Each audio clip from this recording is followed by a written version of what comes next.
Tapi dari awal saya bilang nggak bakal terjadi itu, dan sekarang ternyata memang nggak ada investor kan.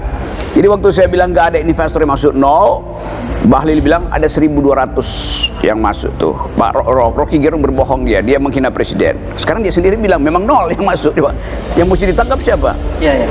Menteri Investasi, Kepala BPKM Bahlil Lahadalia mengaku investor asing hingga kini belum masuk ke ibu kota Nusantara. Pasalnya, proyek tersebut baru membutuhkan penanaman modal dari dalam negeri untuk pembangunan tahap 1 kawasan inti pusat pemerintahan. Bahlil mengatakan, kalau ditanya kenapa belum ada investasi asing, desain klaster pertama selesai di lingkaran 1, baru masuk investasi asing di lingkaran 2. Sekarang investasi asing belum bisa masuk karena infrastruktur di lingkaran 1 belum selesai 100%. Nah, ibu kota tanpa ada kedutaan di situ akhirnya kan.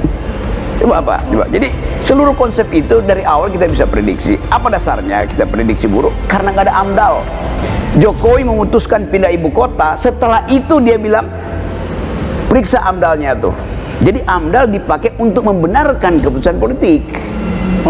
Kan mestinya AMDAL dulu baru bikin keputusan politik. Iya, clear. Kan jadi berpikirnya terbalik. Bagaimana meyakinkan investor misalnya bahwa di situ aman, bahwa tidak akan ada fraud segala macam. Jadi semua bayangan kita tentang ibu kota itu dipalsukan karena kalian jurnalis itu menerima itu sebagai berita yang menyenangkan. Kan itu aja kan. Akan tetapi, Bahlil menampik apa yang dibangun di IKN sekarang ini masih berkutat dari anggaran pendapatan dan belanja negara.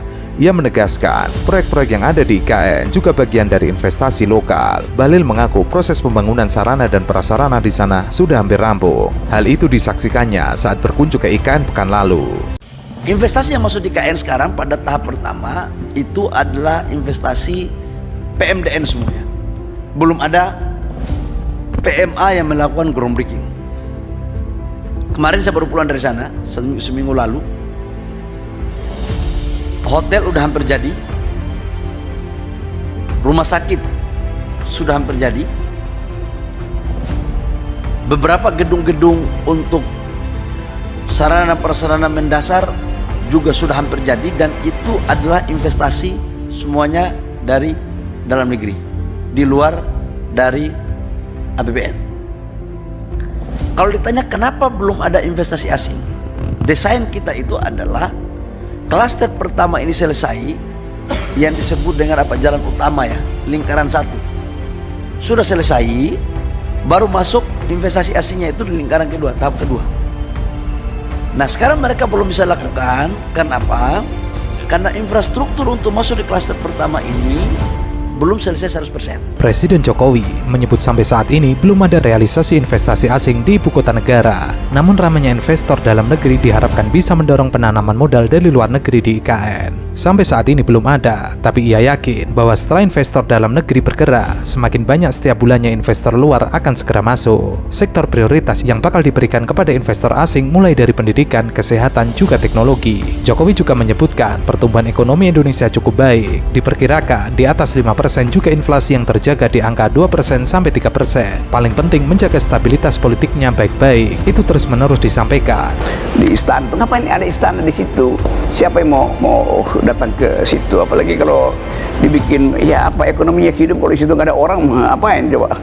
Jadi GDP-nya dihitung dari jumlah ular di situ, apa jumlah tikus yang mondar-mandir di bawah situ kan? Jadi nggak ada kalkulasi ekonomi, tidak ada kalkulasi environment, tidak ada kalkulasi global issues kan. Global issue itu menganggap Kalimantan ini udah buruk tuh. Jadi udahlah segala macam proyek perusahaan lingkungan ada di Kalimantan.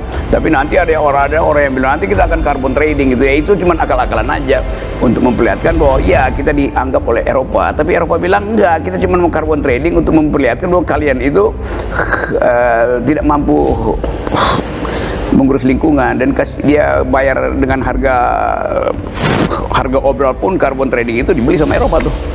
Sebelumnya, pemerintah mengaku tengah mengerem investasi dari luar negeri di kawasan IKN. Hal tersebut diungkapkan Jokowi ketika melakukan peresmian Superblok Pakuan Nusantara di IKN.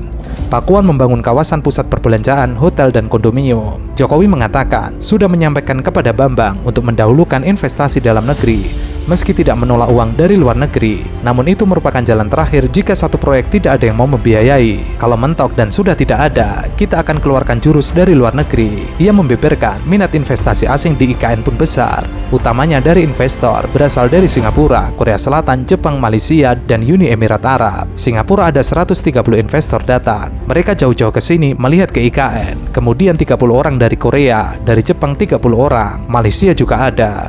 Hanya saja, Jokowi mengaku sedang mengerem investasi dari luar negeri. Tujuannya supaya bisa memberikan kesempatan terlebih dahulu dari dalam negeri untuk mengisi kawasan IKN. Om, saya masih nggak bisa membayangkan ya, kira-kira setelah Prabowo dilantik, ini posisi Jokowi mau ngapain?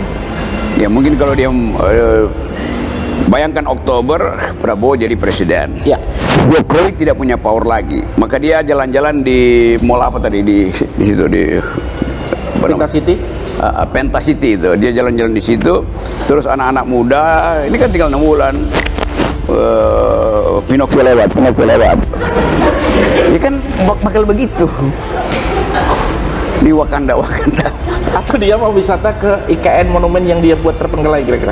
Ya, nggak akan ada orang yang akan antarkan beliau ke IKN karena dia anggap ini siapa yang akan ke IKN itu. Justru dia yang menyebabkan IKN mangkrak. Dia nggak mau lihat mangkraknya sendiri kan. Tapi kan bisa jadi tempat wisata akhirnya, wisata oligarki atau wisata emosi atau apa begitu? Ya wisata apa yang di situ kalau isinya hantu Batman, hantu Blau. Kan nggak ada apa-apa di situ coba.